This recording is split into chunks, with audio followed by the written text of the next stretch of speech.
Assalamualaikum warahmatullahi wabarakatuh. Halo Civitas UIN Alauddin Makassar. Saat ini dalam acara program Kenal Prodi bersama Ketua dan Sekretaris Jurusan Ilmu Falak Fakultas Syariah dan Hukum UIN Alauddin Makassar. Nah, pastinya kita akan membahas dan mengulik apa sih itu jurusan Ilmu Falak, dan kebetulan sekali saya sudah didampingi oleh Ketua dan Sekretaris Jurusan Ilmu Falak. Halo Bu. Ya. Bagaimana kabarnya Bu? Alhamdulillahirrahmanirrahim. Alhamdulillah, semoga sehat-sehat ya Bu. Insya Allah, amin amin. Ada pepatah yang mengatakan nih Bu, tak kenal maka tak sayang. Nah, pasti banyak teman-teman di luar sana kan lagi musim pendaftaran mahasiswa baru nih Bu. Pastinya teman-teman di luar sana ingin tahu jurusan-jurusan apa yang ada di UIN Alauddin Makassar. Nah, salah satunya itu jurusan Ilmu Falak. Nah, bisa Ibu jelaskan jurusan Ilmu Falak? Ya, baik. Terima kasih. Adik-adik calon mahasiswa baru dan para orang tua yang mungkin akan masukkan di perguruan tinggi. Saya sendiri Fatmawati Hilal bersama Bu Dr. Rahma Amir MAG sebagai yang diamanahi sebagai pimpinan Prodi saat ini akan menjelaskan sedikit tentang Prodi Ilmu Falak. Ilmu Falak itu sendiri adalah sebuah ilmu pengetahuan yang mempelajari lintasan benda-benda langit. Meskipun ada ilmu lain yang berbicara tentang benda-benda langit ini, tetapi secara khusus untuk ilmu falak itu mempelajari tentang bulan, matahari, dan bintang-bintang lainnya yang terkait dengan kewajiban umat manusia, itu tentang ibadah. Jadi memang prodi ilmu falak ini sangat penting. Jadi tidak boleh kemudian prodi ilmu falak ini dibiarkan tanpa ada yang melanjutkan. Tidak boleh, karena terkait dengan kepentingan yang sangat prinsip bagi umat manusia, khususnya kita bagi umat Islam. Mungkin bisa disambung Ibu Sekretaris. Ya. Terima kasih atas waktu dan kesempatannya, Daya. Alhamdulillah untuk ilmu falak, kenapa dia dibutuhkan? Karena tadi sudah diceritakan sebelumnya oleh Ibu Ketua Prodi Ilmu Falak, bahwasanya ilmu falak itu tidak boleh hilang. Nah, untuk UIN, khususnya Fakultas Syariah dan Hukum, itu sedikit demi sedikit pakarnya hilang. Nah, itulah kemudian ilmu falak muncul sebagai prodi yang nantinya insya Allah akan mencetak pakar-pakar di bidang ilmu falak tersebut. Jadi sangat penting. Selain itu Bu, selain deskripsi singkat terkait jurusan Ilmu Falak, bisa Ibu sedikit menjelaskan sejarah awal mulanya jurusan Ilmu Falak ini dan tahun berapa berdirinya di UIN Alauddin Makassar? Iya, baik, terima kasih. Untuk program studi Ilmu Falak itu dilatar belakangi oleh seperti tadi disampaikan bahwa beberapa pakar falak itu telah berpulang ke rahmatullah. Jadi tentu ini menjadi sebuah persoalan yang prinsip buat kita yang belajar syariah dan hukum, karena salah satu syarat sahnya sholat kan harus menghadap ke kiblat, harus masuknya waktu. Nah, kalau itu tidak ditahu, kita tidak tahu, maka substansi dari ilmu falak ini hilang. Nah, seperti tadi kita sampaikan bahwa beberapa pakar ilmu falak telah berpulang ke rahmatullah, maka kemudian pimpinan Fakultas Syariah waktu itu berpikir kalau ini kita tidak buka prodinya, maka dia akan hilang. Nah, alhamdulillah tanggal 29 Februari 2016 program studi ilmu falak itu sudah berdiri, dan 2020 alhamdulillah sekali lagi meskipun kami baru saat itu kita sudah menamatkan alumni. Oh belum, saat itu kita akreditasi borong belum menamatkan alumni, tapi kita mendapatkan akreditasi B.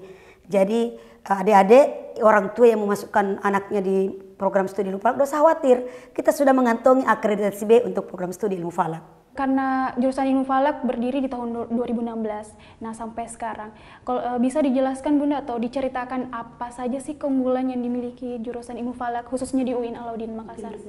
Untuk saat ini, kalau kita masuk di program studi Ilmu Falak, yang dikenal itu adalah rihlahnya, rihlah falakiyah, ya. Karena kenapa? Tadi disebutkan bahwasanya ketika ilmu falak itu merupakan bagian yang sangat besar dari ibadah, maka dia melingkupi 4 bidang, ya, yaitu waktu sholat, awal waktu bulan Qamariyah, ya, terus gerhana itu sendiri, dan waktu-waktu arah kiblat. Nah, itu kan membutuhkan semua pengamatan-pengamatan setiap bulannya. Nah, itu keunggulannya di situ. Tetapi di luar dari itu masih banyak lagi keunggulan-keunggulan yang lain. Jadi istilahnya anak-anak kita ajak menjadi edu wisata, tetapi sekaligus menjadi sebuah edukasi. Iya, saya tambahkan sedikit ya. Seperti yang disampaikan Ibu Sekjur tadi, sebenarnya belajar di Prodi Ilmu Falak itu santai sebenarnya. Jadi adik-adik yang mau masuk ke Prodi Ilmu Falak tidak usah khawatir, kita sebenarnya santai belajarnya. Kenapa? Kita lebih banyak ke lapangan. Kita lebih banyak ke lapangan karena semua aktivitas kita memang di lapangan. Pengamatan. Pada saat penentuan awal bulan Komar kita ke lapangan. Tidak boleh kita harus dalam ruangan kemudian mengamati hilal. Tidak boleh. Harus ke lapangan. Ke tempat yang tinggi untuk melihat hilal. Kemudian pada saat pengukuran arah kiblat kita harus ke lapangan lagi. Meskipun sekarang ini perkembangan ilmu falak bahwa sudah banyak aplikasi-aplikasi pendukung. Seperti Google Earth itu kan dari rumah kita bisa melihat arah kiblat masjid tertentu, tetapi harus didukung lagi dengan penelitian lapangan. Jadi kita selalu melakukan pengamatan bukan dengan menggunakan satu alat. Pengukuran arah kiblat bukan dengan satu alat. Apalagi kan sekarang ini kita melakukan gerakan verifikasi arah kiblat. Verifikasi arah kiblat karena banyak sekali masjid-masjid yang setelah diteliti ulang ternyata melenceng dari arah kiblat. Bisa dibayangkan deh, kalau arah kiblat kita yang awalnya kita menganggap kiblat kita mengarah ke Baitullah, ternyata setelah diteliti melenceng sampai 15 derajat, sampai 24 derajat, itu sampai ke Ethiopia loh menghadapnya. Jadi bukan menghadap ke kiblat. Jadi ini luar biasa. Nah, kalau ini dikembangkan, ada sekarang sudah kita akan mengembangkan produk falak lebih kepada pengembangan falak ke syariahnya dan sainsnya. Jadi mungkin ke depan akan lebih banyak berkolaborasi dengan kawan-kawan di Saintek misalnya untuk pengembangan prodi ilmu falak ini. Ya, itu tadi teman-teman terkait keunggulan yang dimiliki oleh jurusan ilmu falak. Semenjak berdirinya jurusan ilmu falak, prestasi-prestasi apa saja yang pernah diraih maupun dari mahasiswa maupun dari dosen dari jurusan ilmu falak? Iya, untuk prestasi yang telah diraih oleh mahasiswa kita, jadi kami di Prodi Ilmu Falak itu tidak hanya mengarahkan mereka kepada satu disiplin ilmu saja, tapi kita buka peluang. Kemarin di UASE 2021 kemarin itu, alhamdulillah anak-anak kita berhasil membuat satu produk yang disebut dengan Uni One Tracker. Jadi ada 4 produk, satu produk kemudian 4 keunggulan di dalamnya. Itu kemudian diikut lombakan di UASE di tingkat nasional dan alhamdulillah mendapat prestasi harapan 1. Bagi kami yang baru berusia kurang lebih 5 tahun waktu itu kan itu sebuah prestasi yang sangat besar. Anak-anak kemudian sudah berani melakukan sebuah terobosan untuk memodifikasi alat menjadi sebuah alat baru yang bisa membantu kita dalam pengukuran arah kiblat, penentuan waktu sholat, termasuk juga pada saat menetapkan gerhana dan sebagainya. Jadi banyak sekali termasuk prestasi mahasiswa kita ya, bukan hanya di bidang ilmu falak, ada juga yang karateka. Jangan lagi kalau kegiatan-kegiatan kemahasiswaan, mereka juga pernah menjuarai lomba peradilan semu. Jadi bukan hanya pada bidang ilmu falak, tetapi untuk program belakang ini maka kita akan lebih arahkan tadi pada kegiatan pengembangan ilmu falaknya seperti tadi sampaikan tentang Rihla Falakiyah. Dengan adanya program MBKM, Merdeka Belajar Kampus Merdeka ini saya kira akan lebih membuka peluang anak-anak kita, mahasiswa kita untuk tidak hanya belajar di rumahnya sendiri. Saat ini kita sedang menjalin komunikasi, membangun kerjasama dengan beberapa lembaga terkait seperti sekarang ini jadi 8 lembaga antariksa negara kan dulu, sudah jadi BRIN sekarang, kemudian BMKG, dan itu mereka tidak hanya bekerja di sini, tidak hanya di Sulawesi Selatan, mereka bisa keluar ke Malaysia belajar di sana, kemudian mengembangkan pengetahuannya. Jadi kita buka peluang itu dengan program MBKM ini. Jadi sangat banyak kreativitas di dalam jurusan ilmu falak ya Bu. Selain dia berkembang di bidang ilmu falak, dia bisa berkembang di bidang lain ya Bu. Saya ingin menanyakan karena mungkin sebagian orang yang menganggap bahwa ilmu falak dan astronomi itu sama. Nah, bisa dijelaskan apa yang membedakan ilmu falak dan ilmu astronomi? Kalau kita berbicara tentang ilmu falak dan ilmu astronomi, sebenarnya kita akan mengatakan serupa tapi tak sama. Jadi dia serupa tapi tak sama. Falak itu adalah bagian dari ilmu astronomi. Jadi besarnya itu ilmu astronomi. Falak adalah bagian di dalamnya. Perbedaannya, persamaannya dulu ya.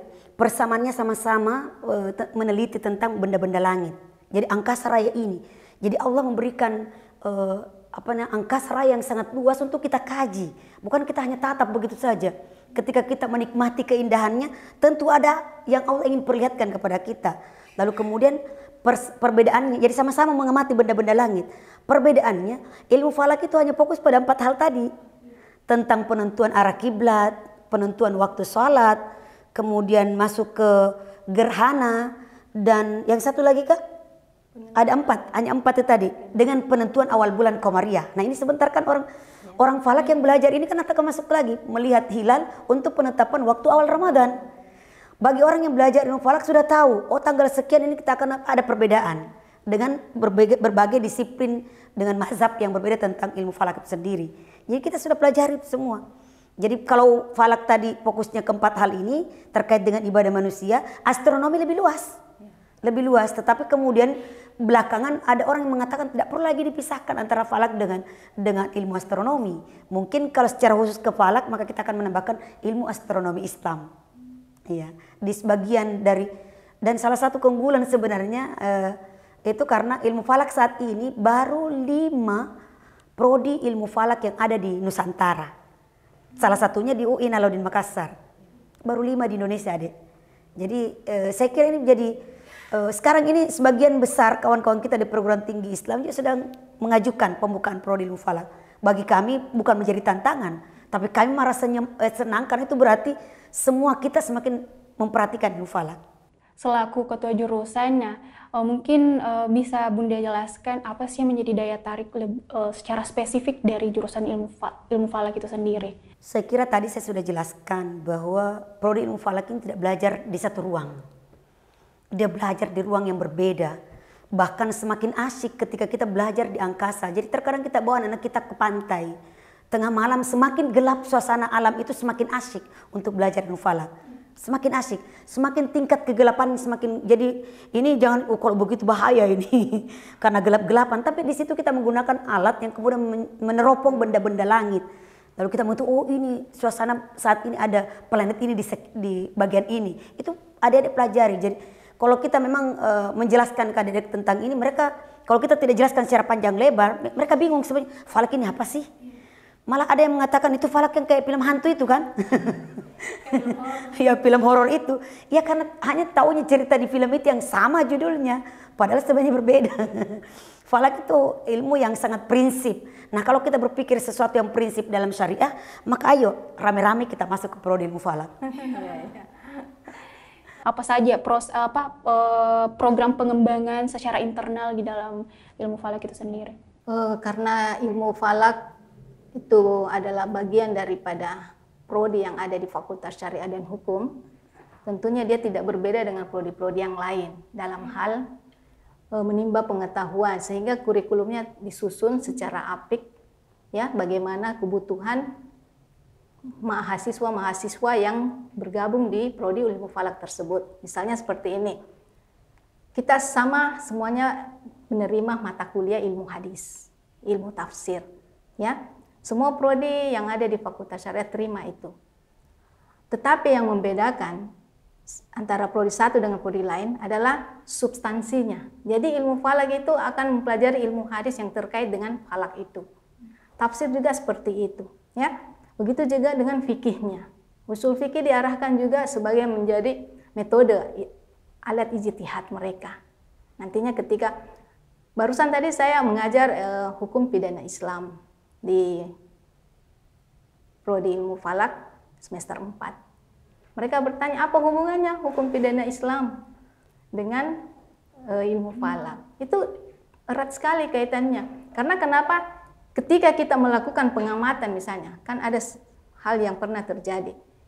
Kesalahan dari pengamatan terus disebarkan, ya. Nah, unsur pidananya kan ada di situ ketika orang melakukan pelaporan. Nah, itu kita perlu belajar hukum pidana Islam yang terkait dengan kasus-kasus yang terkait dengan ilmu falak. Jadi, apalagi Fakultas Syariah dan Hukum. Itu sangat luas. Di situ ada 6 prodi. Dan salah satunya adalah ilmu falak yang termasuk daripada anak bungsu dari prodi tersebut. Tapi baru 6 tahun dia sudah menggeliat. Nah, sekarang alumninya itu sudah ada 78.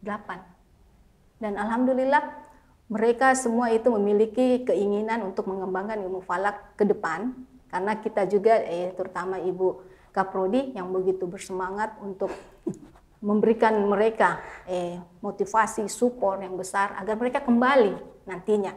Nah, ada 12 anak ya mahasiswa kami yang alumni itu di Semarang, ada di Jogja, itu lanjutkan S2.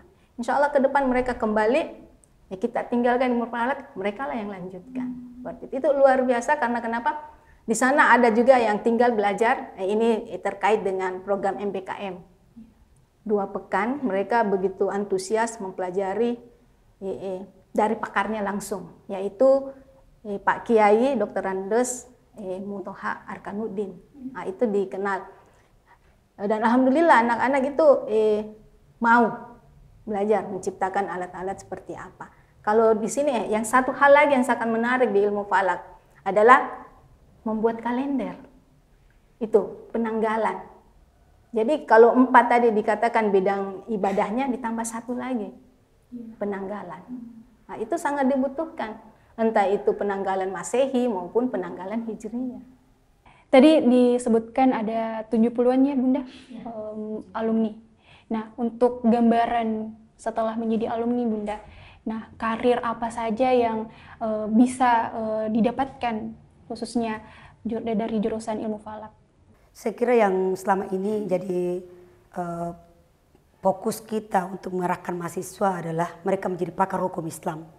Karena falak ini adalah bagian dari ilmu syariah, maka mereka tentu kami harapkan bisa menjadi pakar hukum Islam di bidangnya masing-masing.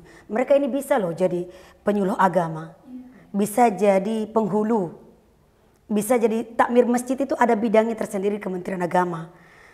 Kemudian mereka bisa jadi dai. Dai sekarang loh, jangan dipikirkan dai seperti yang dulu.